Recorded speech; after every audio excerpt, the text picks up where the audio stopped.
我们必死。晚安。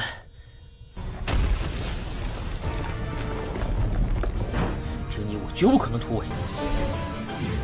安门方位每隔一刻钟都会变化，只能孤注一掷了。我没事，探了个险而已。去仙境十宠，只是看上你的去与仙境十宠，不错不错。说吧，想要我为你做什么？接下来你就准备领悟灭生奇剑。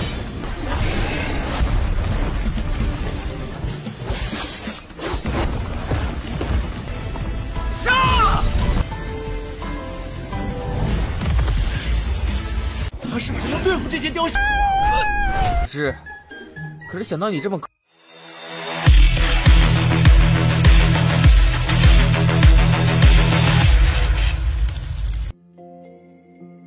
Halo semuanya, selamat datang di Ruang Sinema. Bagaimana kabar kalian semua? Semoga selalu sehat dan baik-baik saja. Sesuai jadwal, jadi pada hari ini kita akan kembali melanjutkan series Donghua Supreme God Emperor episode terbaru, yang mana ini adalah episode yang ke-503. Bagi yang mau bergabung dengan series ini, kita sudah sediakan playlistnya. Jadi kalian bisa mudah mencari di mana episode awal dari series ini. Sebelum kita mulai episode terbarunya, kita akan melihat dulu apa saja yang telah terjadi pada episode sebelumnya. Tepatnya pada episode 502. Sebelumnya, gadis bernama Losu telah berhasil ditipu oleh Putong. Jadi dia pun mulai menganggap Muyun sebagai orang berbahaya. Akan tetapi, Losu itu telah salah mengambil keputusan. Padahal Muyun sudah memintanya untuk berhati-hati. Alhasil, Losu pun akan dijadikannya sebagai ancaman untuk Muyun. Berhubung Putong ini sudah sangat berani meremehkan dirinya, jadi Muyun langsung saja menghabisinya. Bahkan Putong tidaklah sempat berbuat apa-apa. Losu sungguh terpukau dengan kemampuan hebat yang Muyun miliki. Padahal dari segi ranah, dia masihlah berada di peri bulu tingkat ke-10. Namun mampu mengalahkan Putong. Losu pun memohon agar ia bisa tetap bersama Muyun. Bahkan dia itu berencana untuk membawanya ke istana bawah pasir. Sesampai di sana, Losu mencoba menggunakan teknik Tai Chi agar bisa membuka gerbang tersebut. Namun hal ini gagal, jadi Muyunlah yang akan bertindak. Sekarang kita akan melanjutkan episode terbarunya. Muyun bersama Losu masihlah berada di dalam istana pasir. Hanya saja tempat ini memiliki begitu banyak gerbang. Selain itu Muyun juga telah melihat sesuatu. Jadi dia berencana untuk mengajak Losu pergi. Hanya saja ia tidaklah tahu apa yang terjadi, padahal mereka baru sampai dan belum menemukan harta apapun.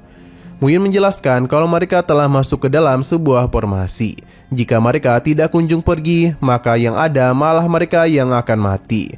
Sayang sekali mereka sudah terlambat. Terlebih lagi, pantat Losu tidaklah sengaja mengaktifkan formasi tersebut. Alhasil, getaran pun mulai terjadi pada tempat tersebut. Diikuti juga oleh harta yang ternyata merupakan Tianjun.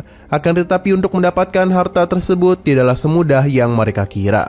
Karena bagaimanapun patung-patung penjaga mulai bergerak. Muyun mengenali formasi ini sebagai Bamansa. Para patung juga berada di ranah limbo. Bukanlah hal mudah untuk mereka kalahkan. Jadi satu-satunya cara adalah menahan mereka sambil mencari cara untuk keluar dari tempat ini. 我们必死。晚安。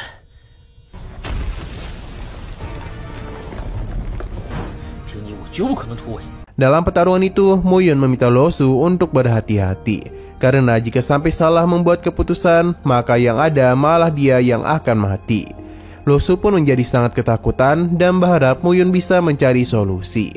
Muyun akan mencoba untuk mempelajari formasi ini, sedangkan Losu dirinya minta untuk mencoba menahan para patung itu sebisa mungkin. Mereka harus saling bekerjasama sebab hanya itulah satu-satunya kesempatan yang mereka miliki. Meskipun agak takut tetapi Losu paham. Tanpa berlama-lama lagi, Losu langsung saja memulai penyerangan untuk menahan pergerakan para patung. Muyun yakin kalau Losu dapat melakukan hal ini karena dia itu juga berada di ranah limbo. Tidak ingin membuang waktu lagi, Muyun langsung saja mulai mempelajari formasi di sana.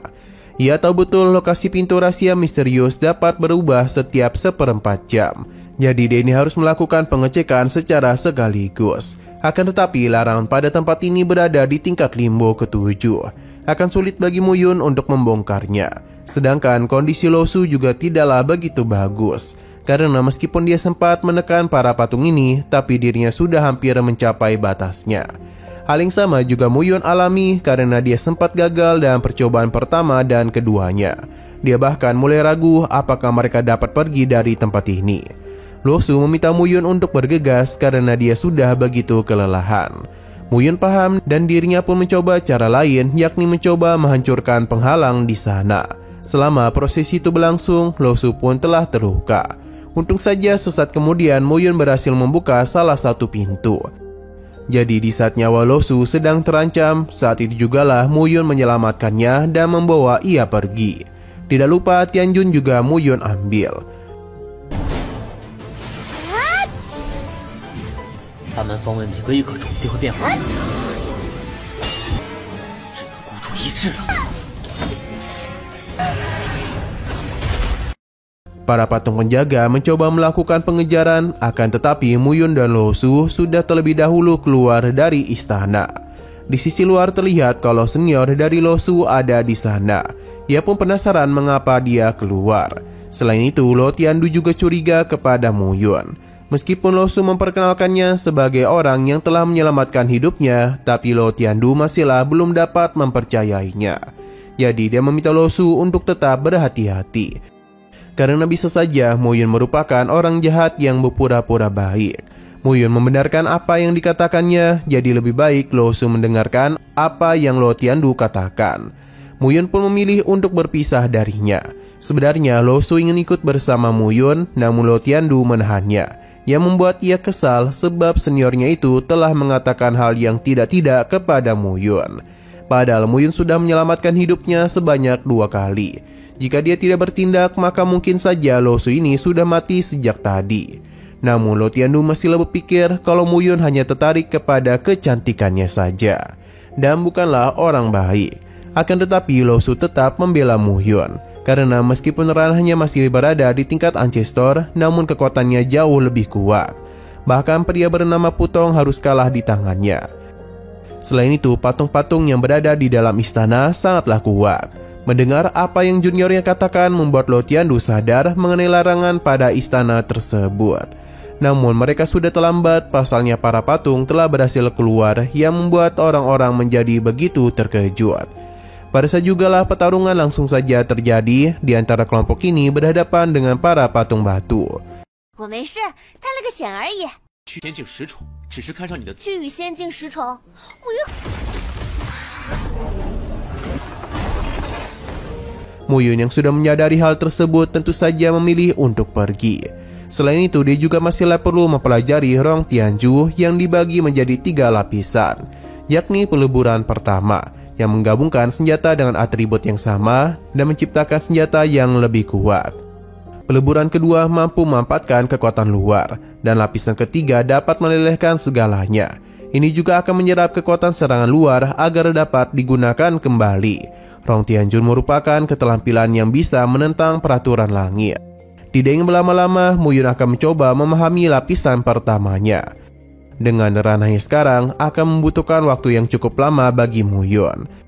Di tengah prosesnya berlangsung itu, Muyun dikejutkan dengan sosok yang tiba-tiba muncul di alam bawah sadarnya, yang mana dia telah kedatangan seorang tetua. Sepertinya dia bukanlah orang sembarangan karena mampu melakukan pergerakan yang begitu cepat dan tidaklah sempat diikuti oleh mata Muyun. Ia penasaran siapakah tetua ini. Namun beliau itu tidak ingin dipanggil sebagai tetua dan lebih ke arah teman saja, biar agak kelihatan lebih muda.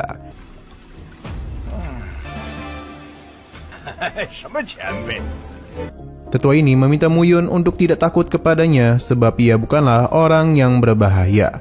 Tapi jika Muyun takut, maka dia tidaklah layak untuk menghadapi ujian yang akan dirinya berikan. Selain itu, alasan ia bisa kemari adalah tertarik kepada Muyun karena tubuhnya itu sangatlah bagus, terutama bakat yang dia miliki. Muyun sadar betul kalau tetua ini merupakan leluhur yang menciptakan Rong Tianju. Tetua tersebut membenarkan dugaannya. Ia memuji Muyun karena telah berhasil lepas dari teknik formasi yang dirinya gunakan. Pujian pun kembali dirinya berikan kepada Muyun dan berharap agar mereka berdua memiliki hubungan yang baik. Yang mana tetua ini memiliki sebuah cara agar Muyun dapat segera naik ke ranah Linbo. Tentu saja Muyun tertarik, jadi apa yang harus dia lakukan untuknya. Namun tetua ini tidaklah menginginkan apapun kepada Muyun, sebab dia hanya ingin dekat dengannya saja. Berhubung tetua ini memiliki niatan baik, jadi Muyun tidaklah mempermasalahkan hal itu. Jadi tetua ini pun langsung saja mengeluarkan gongnya dan mulai melakukan sebuah ritual. Seketika saja Muyun pun dibawa kembali ke dalam susunan formasi sebelumnya. 不错不错，只是想与你结个。说吧，想要我为你做什么？接下来你就准备领悟。 Tidak berhenti sampai di situ saja, para patung batu kembali dipanggil agar dapat bertarung dengannya. Pada awalnya Muyun tidaklah kepikiran akan berhadapan dengan mereka, karena bagaimanapun kekuatan dari para patung batu ini sudah berada di ranah Linbo. Namun memang inilah niatan sebenarnya dari tetua tersebut. Karena hanya inilah cara cepat agar Muyun naik ke ranah Linbo. Pada saat jugalah pertarungan pun langsung saja terjadi di antara Muyun dengan para patung batu. Dalam pertarungan tersebut terlihat dengan jelas kalau Muyun begitu mendominasi. Ia mengeluarkan begitu banyak teknik untuk dapat menghabisi para patung penjaga. Benar saja dalam waktu yang tidak begitu lama Muyun berhasil menghabisi mereka semua. Akan tetapi pertarungan masihlah belum usai sebab para patung penjaga kembali berdatangan. Kali ini jumlah mereka jauh lebih banyak dibandingkan sebelumnya. Muyun mencoba untuk memberikan perlawanan, tapi karena jumlah yang terlalu banyak mengakibatkan Muyun harus terkena berbagai serangan. Ia bahkan harus terluka. Meskipun begitu, Muyun tetap mencoba melawan. Tetua ini meminta Muyun untuk berjuang lebih keras lagi karena jika tidak, Muyun malah akan menjadi patung batu. Sayang sekali Muyun harus kembali terkena serangan. Ini bahkan harus membuat dirinya terpental.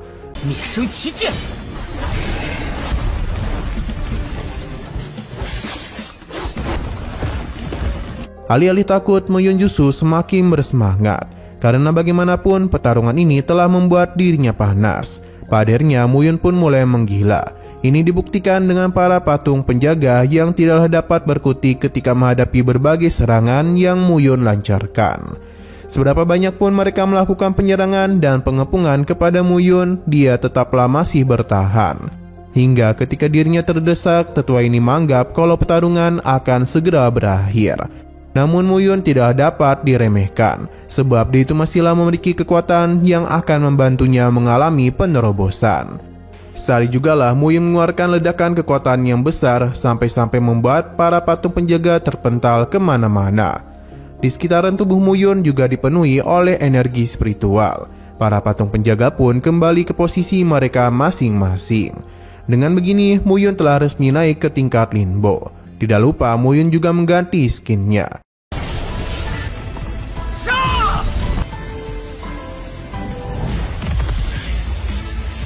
Sedangkan tetua ini tidaklah habis pikir bagaimana mungkin Muyun mengalami penerobosan. Padahal niatan ia sebelumnya hanya ingin menipu Muyun agar dapat mengalahkannya.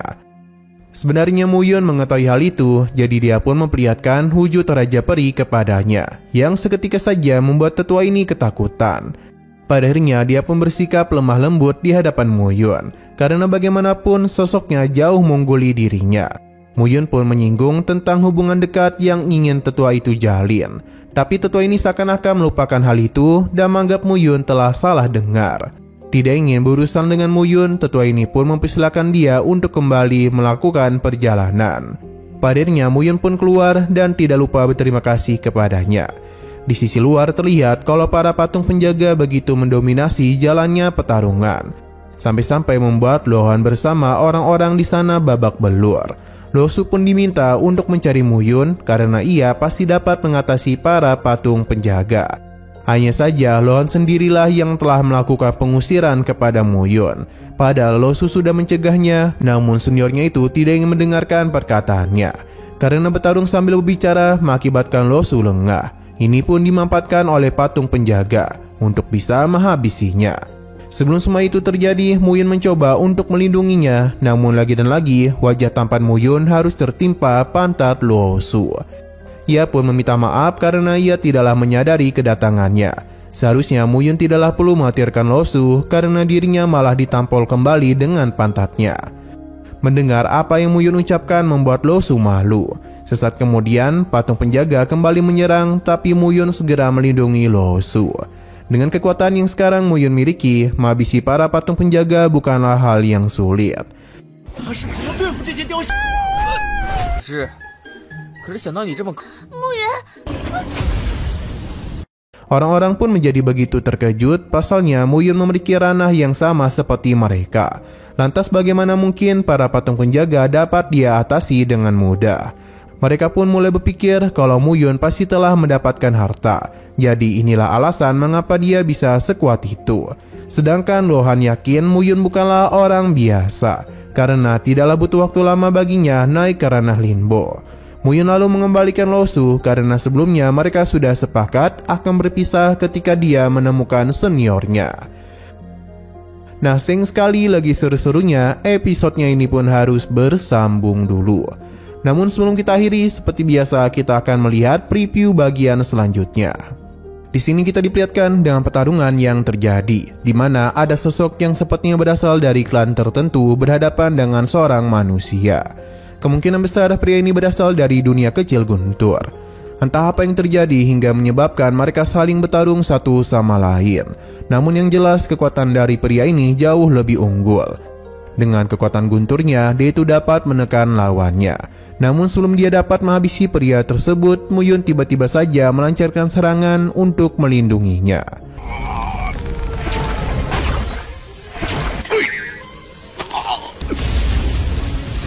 Oke, sekian dulu pada video kali ini. Untuk video selanjutnya akan segera hadir. Jadi bagi kalian yang ingin mengikuti series ini, langsung saja klik subscribe dan aktifkan loncengnya. Terima kasih yang sudah menonton video sampai habis. Jika kalian suka pada video ini, klik like dan share ke teman-teman kalian tentang channel ini. Dan ditunggu aja kelanjutannya. Oke, sampai jumpa di video selanjutnya.